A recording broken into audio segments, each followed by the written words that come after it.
Howdy, I'm the Chinese Zodiac Killer, called a cannibal by the government and the media press releases, and here's why. After the series of events discussed in the last two videos rapidly unfolded, the shock to my psyche was so mind-blowing, it likewise resulted in an extreme change in my behavior. Due to the incredible secrets I discovered and driven by the horror that I was now aware our planet and every creature on it is soon to experience events of a cataclysmic magnitude, and likewise understanding that we exist within a simulation that is a game that tests how clever we are in regards to the evolution of our consciousness, I became both obsessed at playing and winning this game, as well as brainstorming an idea to get mass media publicity, to get my story told, and to try and create some change in the world that would prevent this apocalyptic catastrophe from unfolding. The method I chose to achieve this was to begin a monthly manuscript to disseminate anonymously to as many recipients as possible, especially media outlets, upon each full moon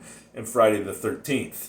As an occultist and fan of metal and horror, I combined all of these in my manuscript while discussing my bizarre experiences and discoveries as mentioned in my previous videos. As a strategy, I knew that as the months went on, even if I didn't get media publicity, a buzz would logically begin to evolve behind the scenes as media outlets everywhere questioned who might be the author of such bizarre manuscripts and would likely cover my story in the end, as I would have mass media attention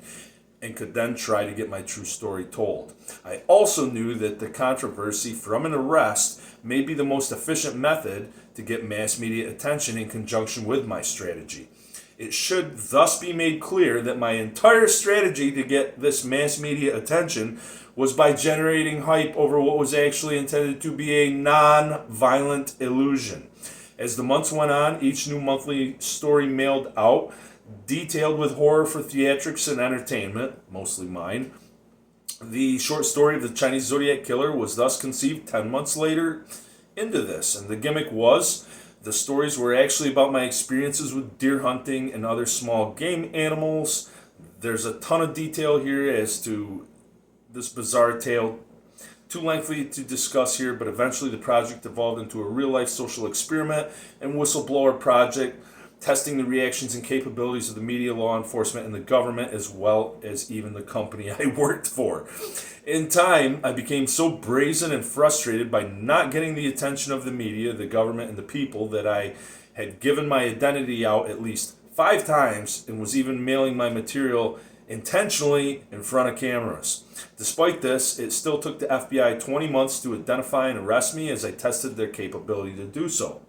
By this time, I had mailed my various stories out to every media outlet I could across many states, as well as the FBI, CIA, NSA, IRS, White House, presidents, countless politicians, including Mitch McConnell, Nancy Pelosi,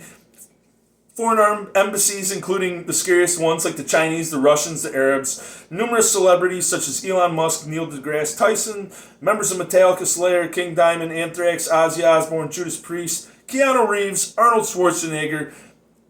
countless occult lodges and Masonic temples, churches, synagogues, small businesses and corporations, and even regular random citizens. And best of all, I sent tons of material to my favorite all-time villain, the Pope. After my arrest and willing interrogation, the government realized what I was doing, including that I was bringing my experiences with non-human entities and discoveries of the secrets of reality to the public in one giant mass media move,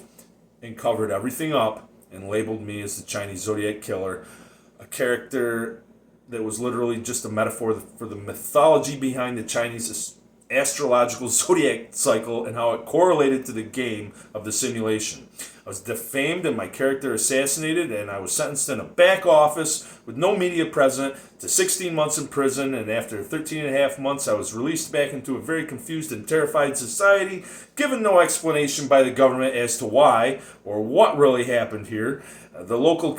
county prosecutor also exploited and weaponized the legal system in an extremely unethical manner and nearly destroyed my life, and family court also presented itself as totally corrupt, rigged, and unethical, all of which will be exposed in time as my true story gets told in detail so that people can know the truth. Now, since the beginning of August 2020, when I conceived this, I have had plans within plans within plans within plans, and everything has gone exactly as I have foreseen and designed. For example, I was covered by People magazine. Why? Because I mailed those fuckers manuscripts too, knowing that when my identity came out, I'd get coverage from them. Likewise, from all these major media outlets everywhere, they also covered the story of the Chinese Zodiac Killer, of course. I had expected I would likely be censored and labeled as the worst monster ever, and in doing so, exploit and expose the government's dramatized version of the story and the definition of my character, and it would only thus create more interest in people wanting to hear my story in the long run. But this is not the end of my summarized bizarre story. There's even more to come, kids. So review my past videos, and don't touch that dial.